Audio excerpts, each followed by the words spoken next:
Hello friends, I am Manish Mershi, Assistant Professor, Department of English, Government Dunga College, Bikaner. Today in this video, we will discuss the famous poem of John Donne, Go and Catch a Falling Star. John Donne belongs to the group of writers known as metaphysical poets.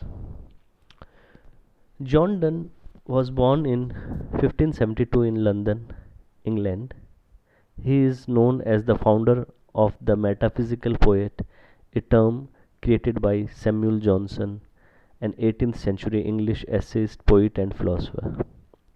The loosely associated group also includes George Herbert, Richard Crashaw, Andrew Marvell, and John Cleveland.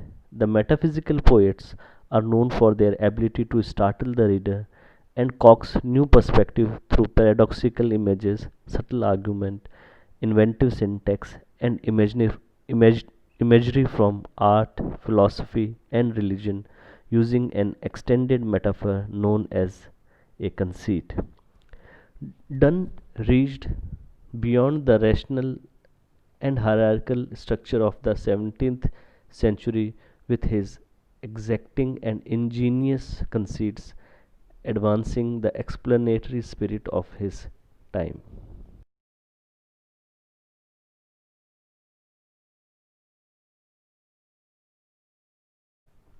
Now, first, I will read out the text of this poem and then we will discuss the poem. Go and catch a falling star. Get with child a mandrake root. Tell me where all past years are, or who cleft the devil's foot. Teach me to hear mermaids singing, or to keep off envy's stinging, and find what wind serves to advance an honest mind. If thou beest born to strange sights, things invisible to see, ride 10,000 days and nights, till age snow white hairs to on thee. Thou, when thou returnest, wilt tell me all strange wonders that befell thee, and swear nowhere lives a woman true and fair. If thou findest one, let me know.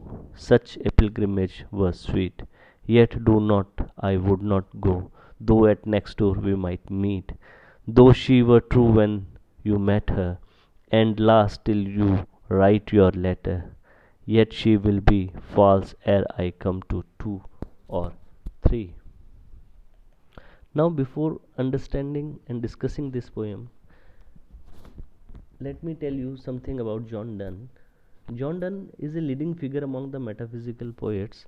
His poems are varied in subject matters.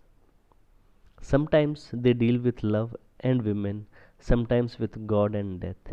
He has a complicated way of saying things in his poetry. He does not usually make use of simple, direct statements or images.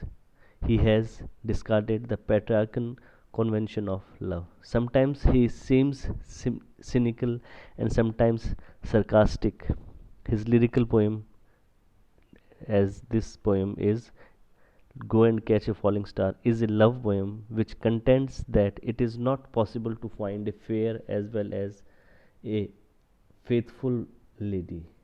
We can as well think the poem has been written in a jocular and non serious manner. The poem is based on a generalization and it is logically fallacious. There is a great deal of exaggeration used to justify the contention.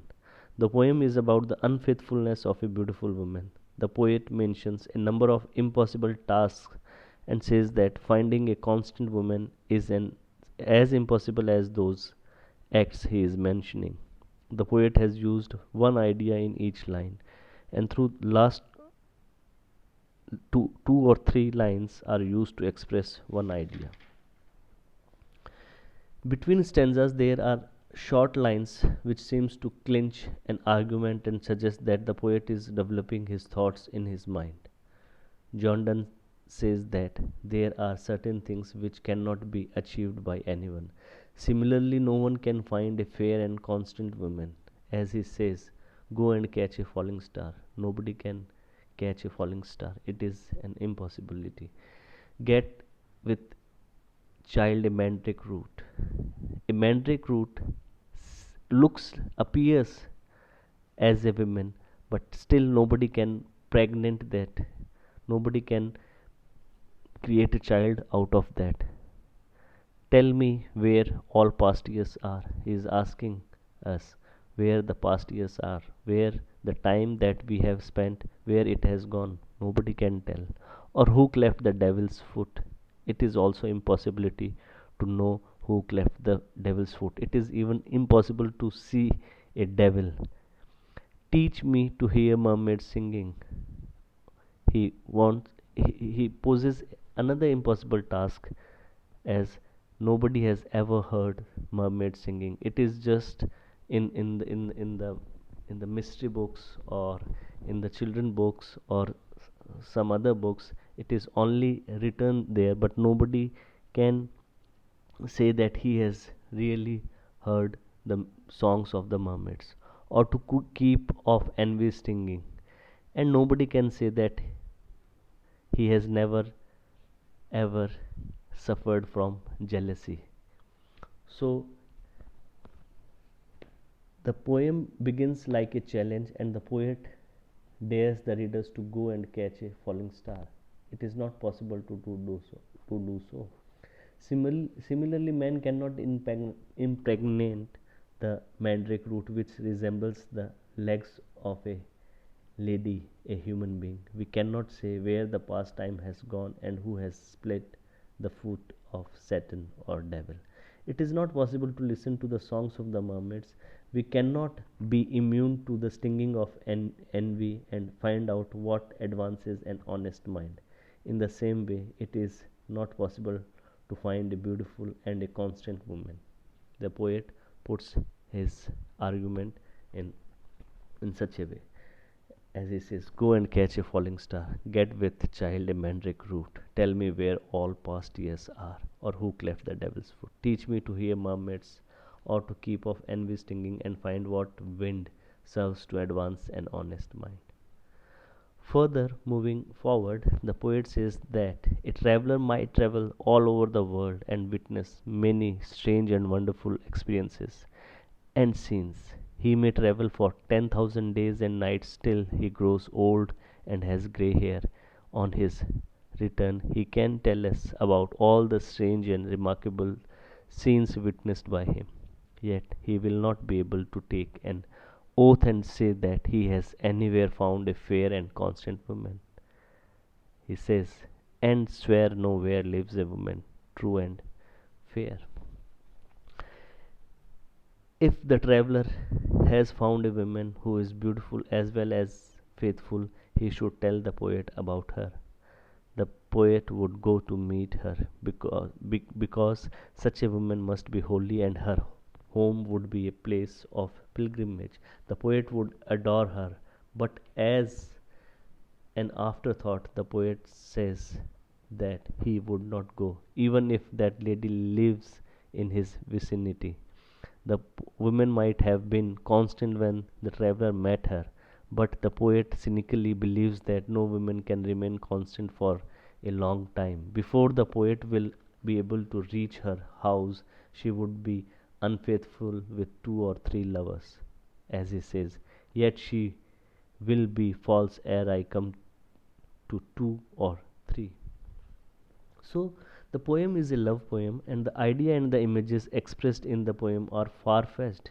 John Donne is noted for his extravagant images and subtle wit. He alludes to mandrake root, devil foot, the song of mermaid, thus borrowing his images from botany, religion, and myths. But the tone of the poem is light and frivolous. The poet is naughtily trying to tease the whole womankind by means of exaggeration. He has exaggerated his idea, his imagery.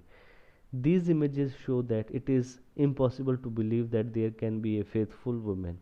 The patriarchal convention of love transformed women into a goddess to be adored by the lover. But John Donne rejects that tradition and says that women are weak and faithless.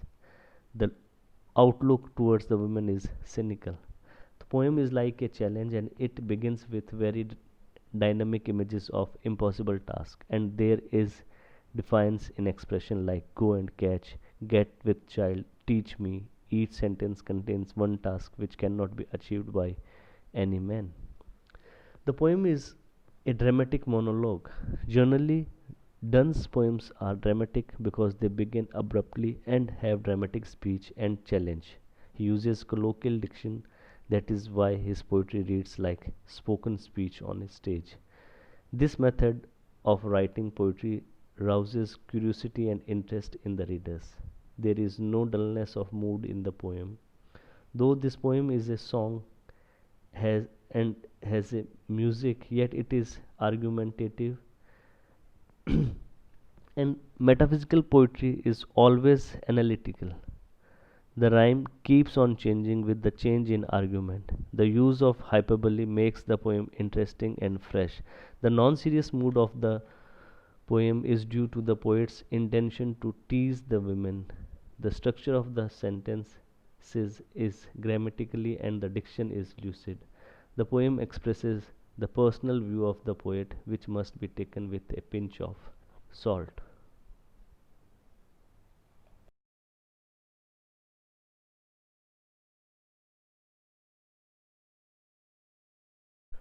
John Donne's Go and Catch a Falling Star, first published in 1633, is a fantastical take on a traditional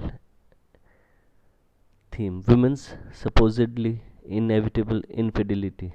In the poem, a speaker tells a listener that he can look the whole world over, but finding a woman who will be faithful to him is about as unlikely as finding a mermaid or meeting the devil.